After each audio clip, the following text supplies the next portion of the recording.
অসমীয়াত এষাৰ কথা আছে, মন কৰিলেই চন, বাকৰি মাটিতেই ধন। কৰ্মস্পৃহাই মানুহক উদ্যমী কৰি ৰাখে। তাৰে জ্বলন্ত উদাহৰণ দাঙি ধৰিছে লখিমপুৰৰ এগৰাকী ব্যক্তিয়ে। কৃষি কৰ্মৰে জীৱিকাৰ সপোন ৰচিছে এইগৰাকী উদ্যমী ব্যক্তিয়ে।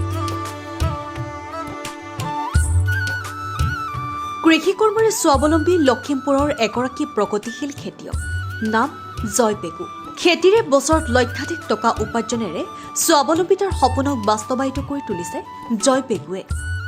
অকল কৃষি কাৰ্যতে সীমাবদ্ধ নাথাকিতেও জড়িত আছে মীন পালন, পশুপালনতো। ২০ বিঘা মাটিত খেতি কৰি জয় পেগুৱে আৰ্থিকভাৱে স্বাৱলম্বী হ'বলৈ সক্ষম হৈছে।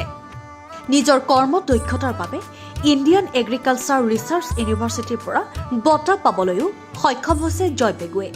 তেওঁ উৎপাদন কৰা কৃষিৰ ভিতৰত এভাকাডো, আপেল, ধান খেতি, কল, নাৰিকল, তামোল, ড্ৰেগন ফল, লগতে ১০ বিঘা মাটিত কৰিছে প্ৰায় ১,০০০ৰো অধিক বগৰী গছ, মধুৰিআম ১৫০ জোপা, কমলটেঙা ৪০ জোপা, মালতা ৭০ জোপা, লিচু ৪০ জোপা, আম গছ ১০০ জোপা, প্ৰায় ১২বিধ প্ৰজাতিৰ আম গছ তেওঁ ৰোপণ কৰিছে।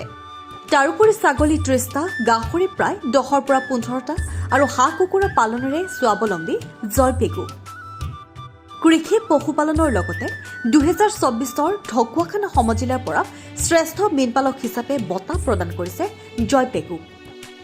News desk report, Ankurit Assam.